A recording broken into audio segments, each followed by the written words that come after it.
Did everybody get what they wanted for Christmas yesterday? Well, if not, if your Christmas list was left unanswered, fuck Christmas. I've got a collection update for you to fill in any gaps on your Christmas list. Because you were a bad boy. So, this might be collection update like 1 of 3. I've got a ton of shit in over the past few months and whatnot, and I've just been kind of like sitting on it, listening to it, formulating opinions on it, but shooting other stuff for YouTube instead of collection updates. But that's drying up because I am on a buying freeze, because hopefully, if things go right, we're buying this house. Yeah, I don't want to make a big announcement yet, but just in private to you guys, all almost 5,000 of you.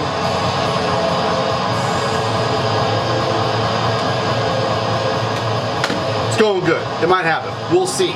We'll check in later on that. But that fucking horrendous nightmare noise going on behind me.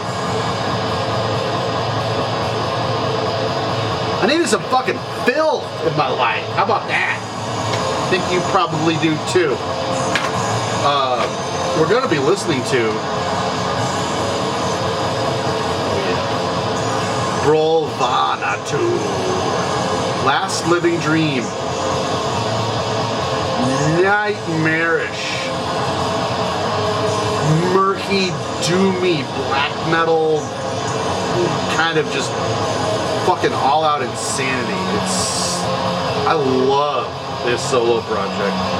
I know there's a lot of stuff that you can kind of pin those words on out there, but this project consistently puts out albums that sound horrific, just bone-chilling, nightmarish soundscapes of just insanity. It's so good. This album, I'm gonna guess this one came out around 2008 or so, somewhere around there. Could have looked that up, I suppose.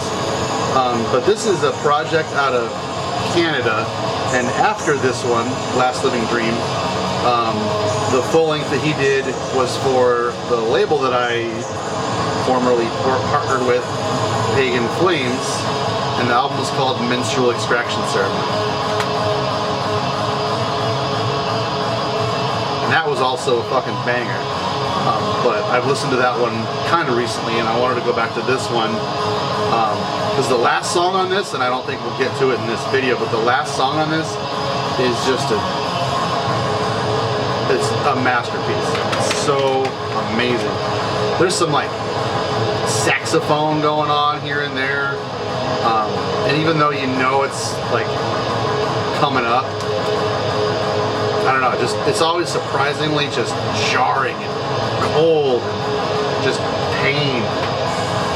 So yeah, you'll love it. Happy times. So just a bunch of CDs, nothing too out of the ordinary. You know, my usual bullshit. Got a tape in there. So let's get banging. Let's bang on banger crackers. Let's bang our crackers. Cracker bangers. Picked up this one. This is one of the most horrendous album covers there ever were. What the fuck is this? Leave a comment. Let me know what the fuck this is. It's not worth looking at. I just feel like I spend half my time complaining about bad album covers on my channel, and the other half telling you about music that isn't actually worth listening to. But that's why you're here, right? So, the Druid Ceremony by Mortem of Sweden is, it's pretty good. It probably didn't get its due back in the day when it came out in '98 on Invasion Records. There you go, look at that, just great artwork, good job. Oh, you got a computer and you made it. The music is really good. These guys were from Sweden, and if you checked out that Sargoth album from a couple of collection updates ago, a couple of those members were in this band. So if you loved that, it was pretty good. I don't love it, but if you're interested in something kind of down that path, this is also like that. Super clean sounding, probably like Studio Fredman. I didn't look it up, but it's got that kind of like pingy snare kind of thing to it. It's just like well-written late 90s black metal, Swedish, all over the place. There's kind of a little bit of like Cradle of Filthy sort of eccentricities going on there. Maybe a little hard to swallow for people who don't ordinarily dabble in this sort of bullshit. The female vocally kind of romantic, sexy kind of choral operatic kind of stuff in there. It's not too cringy, I think, for most people, but if that's a super like deal breaker for you, then GTFO right now. But yeah, it's like one of those albums like I always had on my wish list, kind of in the back of my head back in the 90s. Never got around to picking it up, and now that it's like $8 on Discogs, yeah, why not? I got plenty of room in my collection. I am sending out so many fucking VCLTs right now to make room in my collection just to get me through to the point where we can move all this shit to our new house. Wood, knocking on it. Yeah, if you're watching this video, you're probably getting a VCLT from me. Thank you. Next on my list is, actually here, let's get into this first. My homies in Dryad have released this discography cassette, all their material contained on one, what do you call this? Is this a long player? Is this an E player? It's not a CD. What do you call it? Cassette. Anyways, Asphodelus Records, which is run by one of the members of Caustic Wound, if I'm not mistaken, has released this discography. So it's got their Black Bullet EP, which came out like 3 or 4 years ago. It's got the Silurian Age EP demo, which came out like 2 years ago. And then a couple of split tracks, and then a couple of exclusive bonus tracks, one of them being a rudimentary Peni cover. So it's got some new artwork to it. It's got lyrics to all that stuff. And this is a band, not only are they friends of mine, but I love the concept behind what they're doing.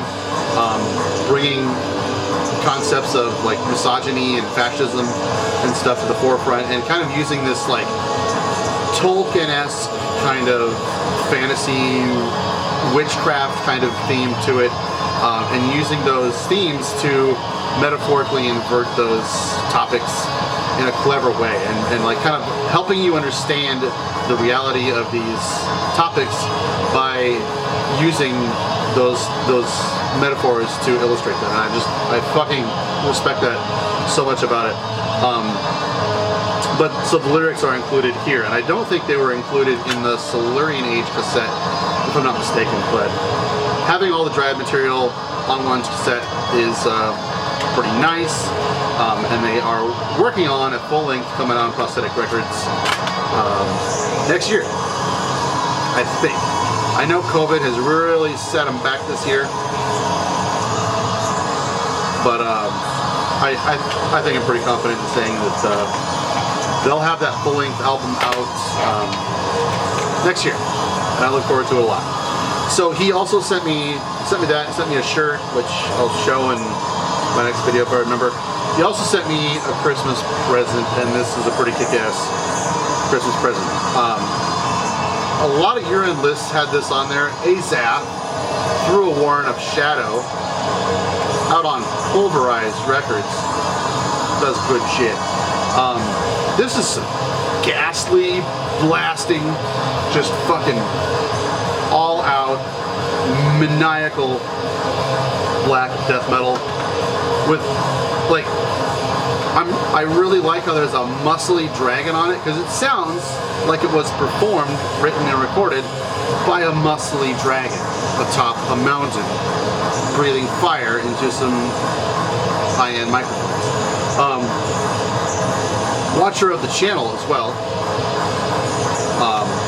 He also put out he's in a band called Dragher, Graghkar, who had a full length that was also on some year-end lists that I saw. that was also fucking awesome. But this is a solo project, and this is just fucking absolute steamroll, fucking blistering brutality all the way. It's brutal in its intensity, but it isn't like steamrolly, fucking mince you up into paste kind of death metal like a lot of that kind of stuff is. It's really, really fun. It's kind of an intense thing to swallow, put it that way. Back when I was a kid, my mom dated a guy named Warren, and we went over to his house. We met him at church, and we went over to his house, and he had a Nintendo Entertainment System. This was the first time I had ever seen a Nintendo, and I played Super Mario Brothers at this guy's house, and I was like, Mom, please date Warren. He's gonna be a good daddy. Good story. So a couple other bullshit that are just totally in my wheelhouse. This band came out in the 90s, End Harrier, with their, is this Aurora Borealis? Yeah, Aurora Borealis release. I thought I would maybe eventually be able to find a copy of the Necropolis release of this, because I collect Necropolis releases. But this was actually a reissue on Warmageddon Productions. So I finally decided, you know what? Probably not worth paying fucking $40 for that people want for the Necropolis version. So I picked up a reissue of it. This is a Viking metal band out of Norway who, I don't know, I've got a couple of friends who swear by their first couple of full lengths, and I've just kind of never gotten around to really giving them a solid listen. Talk about one of the most legible black metal logos in all of Norwegian black metal. This is okay. I wasn't super impressed with it, so I'm glad I picked up the reissue of it. I don't know. I see that band mentioned a lot in the pantheon of like mid 90s kind of stuff, and I don't know. Maybe I'm just not feeling it right now.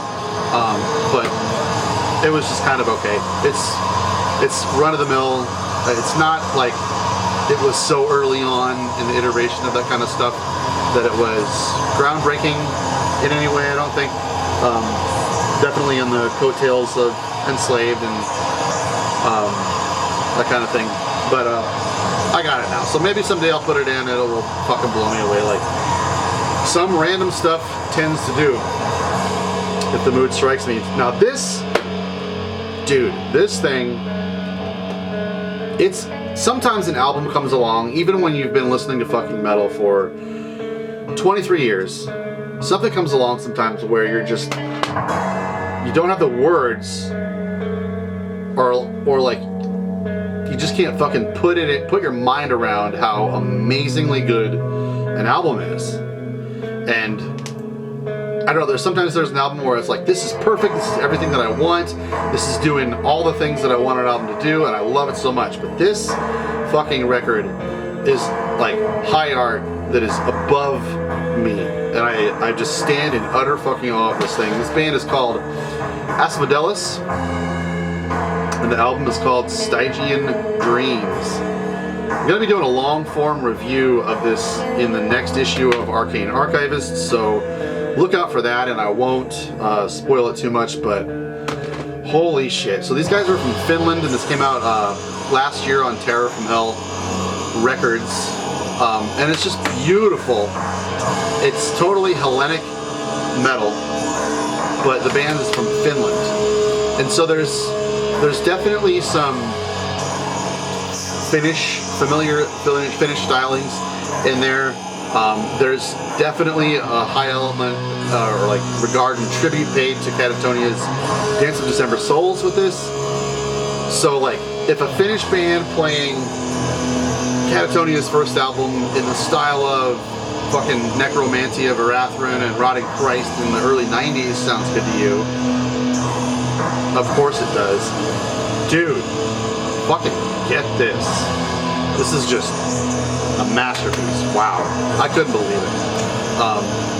The drummer from Beherit was talking about that record, and I was like, alright, I'll give it a shot. And holy shit.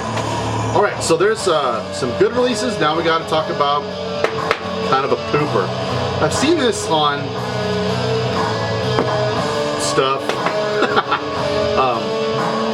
I've been doing house buying stuff for the last couple of weeks, and I'm just like, my brain is kind of fried from a lot of that stuff. But so you'll have to pardon me for some of my references if they aren't connecting the way they ordinarily do, because usually I'm a brilliant, amazing rememberer, right? So this band is called Bedsore, and this is Hypnagogic Hallucinations. That's a fucking mouthful if ever there was one. And I was ordering a record from 20 Bucks Spin, and I just threw this in the cart on the Black Friday, see how they were having it. Looked interesting. I was a little leery of a band called Bedsore, like, why would you do that? But some respected friends were talking about this, and I just threw it in the cart. And like, I just don't get it. I'm not going to sit here and dog on it too much, but it was predictable and not interesting. It's not terrible. It's just like, it's so run-of-the-mill to me, and I can't get all the way through it. I've tried 3 times now, and I can't. So, yeah. I also picked this up from, I don't know, 2 or 3 months ago. I bought a bunch of CDs from a dude who watches this channel, and I've been listening to them slowly but surely.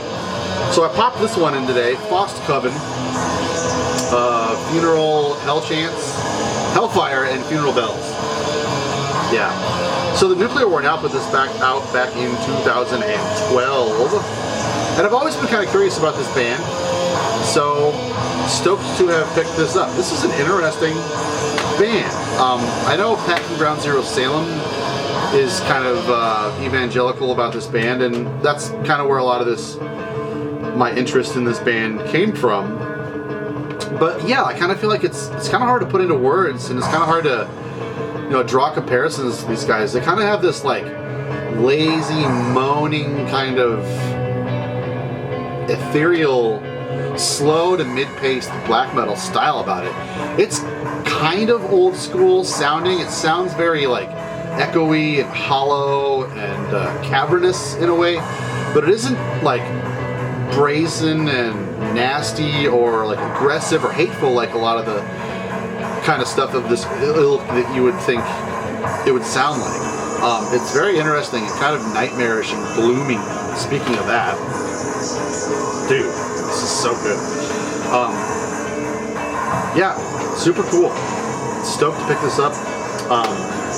Man, Nuclear War Now just always does a good job on artwork. I know it's mostly because of Justin Stubbs, but yeah, Nuclear War Now does good work. Frost Coven. So I don't know, let me know if you're into that album. Is there other stuff as good as this? Is it similar? Let me know. So since I've been on this buying freeze, I'm trying to limit myself to like 1 CD under $10 per week. So this is the result of one of those buys. Filling in a hole in my Dark Throne collection. The Cult is Alive. Yeah, this one came out in 2006, and you know, somewhere along the line they shit the bed, lost the muse. I kind of would say it's right about here. This is not a good album. Maybe like the band knew that this sucked and tried to change things up, because I think right around the album after this they started doing the more punky, crusty kind of stuff that I'm also not really a fan of. But yeah, this is not the Dark Throne that I love whatsoever. And like, I can hang with a couple of their later era releases, but it's Motorheady, it's kind of fist pumpy, they're trying to be fun, but I don't care for stuff like this at all. But now I have it. Dark Throne are a band I love to death, and I will pick up every one of their albums. They're probably the only band like I'll buy all of their stuff. I'm only missing Dark Thrones and Black Flags, I think now, or I might have. I can't remember. Anyways, just another fucking random pickup. Do you guys remember Total Obliteration of Humanity? There you go. So this is a weird. This is. Buddy. This is fucking weird. So Order and Punishment. This band. Are they from Czechia? I was right for once. Prague, Czechia. Order and Punishment came out in 2005. And it is their 5th release. They have a new album out. So, I don't know, I remember like back in the Relapse forums, people were talking about this release back when it came out. And this is what okay, I'll tell you what I knew back then. They were like a crazy grindcore, death metal-y kind of weirdo bonkers kind of band. And I think I remember downloading this album maybe and liking it once or twice and forgetting about it. But I was talking to Joe Sampson, my buddy, the other day, and he was telling me about this release, and I just threw it in a cart with some other stuff on Discogs and bought it. And this thing, okay, all those things that I said were true. It's absolutely just off the rails, grindcore, a little bit of death metal. Like, when I say grindcore, I feel like most people just think it's just fucking blasting slide riffs non-stop. But there is so much packed into this. There's moments where it sounds like fucking Individual Thought Patterns by Death. There's moments that sound like fucking Naked City.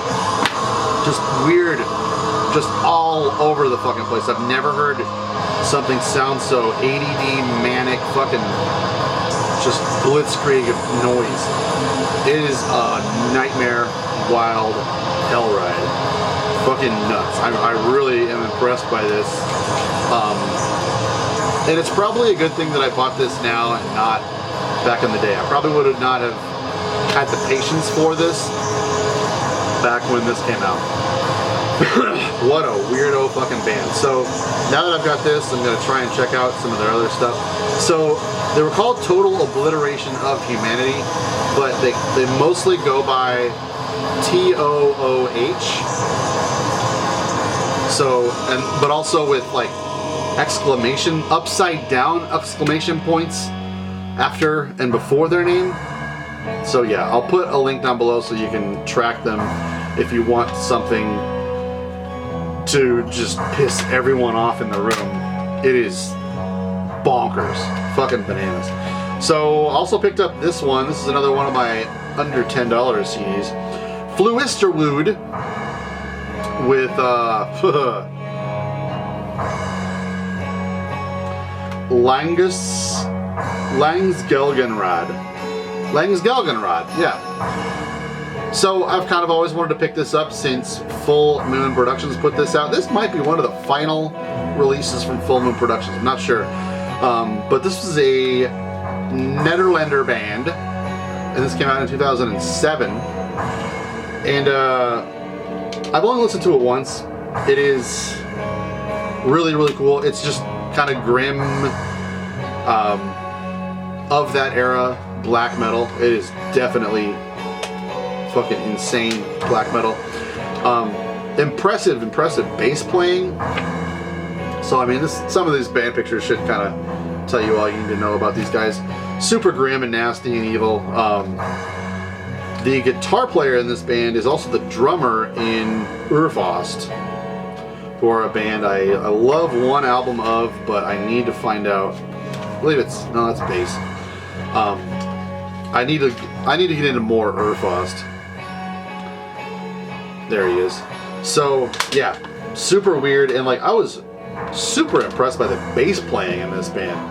It's like it's not all that complex of music, but the bass player is just fucking ruling way back down there in the depths. Picked this up a long time ago, maybe June or something like that. I was seeing this on a lot of like mid-year lists and whatnot. Caustic Wound with Death Posture. There you are. Love that album cover. I was talking with this guy the other day. I've been like kind of recently fascinated with this idea that we put cadavers and skulls and death photos and gore stuff on all these albums, and they live on forever in infamy. And there's a moment where someone died, and I'm not trying to be like emotional or respectful of the dead or something like that, but there's this moment where a life ends, whether it's at the hands of a murderer or an accident or something like that. But there's a moment where that life ends, and another life kind of begins with that cadaver existing on an album cover in infamy for years and years and years. And I just think that's kind of interesting. The thought of maybe like family members of someone who lost a family member to an accident or a killing or some horrific event, and like 15 years could go by and they're at the mall shopping and some kid walks by with a Brujeria shirt on, and there's a picture of their father's severed head on their shirt. Like, I'm not saying like I'm offended, I just think it's really interesting to think about how the dichotomy between the end of a life and the former life, and how those can, like, they don't coexist whatsoever. It's like at a very sudden point where that continues to change. Anyways, Caustic Wound are this, I think they're from the East Coast. Profound Lore put this out. Trying to find where they're from. It's not super important, but this is some just super grindy, blasty, fun, noisy kind of hardcore kind of stuff. Not usually my ordinary kind of wheelhouse, but the idea that this kind of thing was put out on Profound Lore was intriguing to me, because I felt like that meant that these guys could write songs, and it's true. This is just a fun thing to put on. Like, you know what you're getting into. Look at that. You know what you're getting out of that. It's super good. I wasn't blown away or anything, but it's like bang for your buck. It delivers. Couple more. So this is a bootleg, and I didn't realize I was buying a bootleg. I had this in my wish list for years and years and years, just thinking maybe some idiot will sell this for a decent price, not knowing what they ought to be asking for it. And I thought that's what I was getting, but it turns out bootlegs of this just hit the streets. This is Dominus, A View to the Dim. Came out in '94, originally on some no-name label. And the thing is, like, it's super good, but it's probably never gonna get reissued.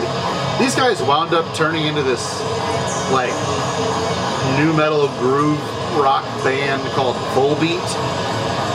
They even went on to do like an EP called Volbeat. But this thing fucking smokes. So fucking good.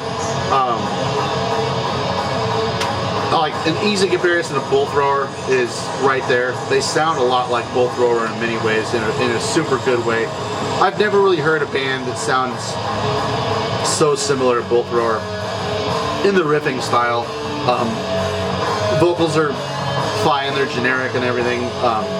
Drums are just right there where they ought to be. But the songwriting style and the guitar style sounds super similar to Bull Thrower. There's just no way around it. But I don't think they're like ripping off Bull Thrower or influenced by them all that heavily. It's just maybe a coincidence for a band that came out in '94. A View to the Dim, heavy as all fucking balls. Check this thing out, it fucking rules. Couple other cheap goodies. So this is DeLorean, When All Laughter Has Gone. And this is the first album from these guys. And this is some just really, really... this is some very, very, like, heady, atmospheric, kind of doomy black metal. It's really interesting and like kind of introspective, emotional, atmospheric kind of stuff. A lot of like kind of hallowed, churning, clean guitars all over the place. Really, really interesting. I know a lot of people are trying to hunt down copies of their third album, Void Words, which I think is kind of more of a modern classic than this is, but Just thought I would throw this in for a couple of bucks, and I really like this. This is really interesting. It doesn't look like I'll ever find a copy of Void Words, but I'm wondering if their second album is also worth picking up. DeLorean. And lastly, so I've seen this just kind of all over the place over the years and kind of always wondered what it was about. This band is called Longing for Dawn with, come on there, with A Treacherous Ascension.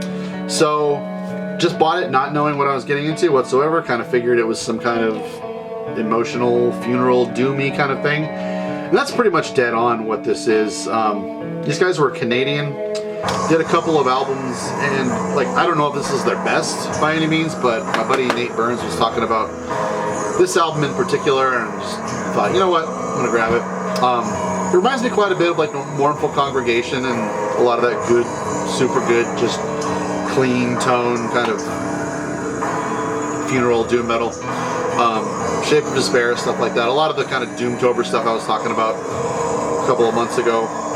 Really one of those kind of albums. It rules.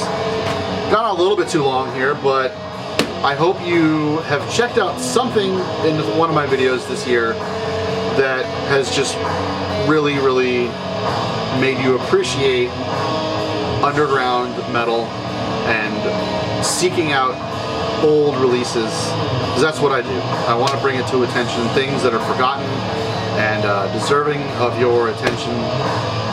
So if there's something you've found out about through a video of mine over the last couple of years, let me know what it is. I'm curious to hear about it, to keep me ever forging forward. So yeah, we will see you next time. Thanks for watching.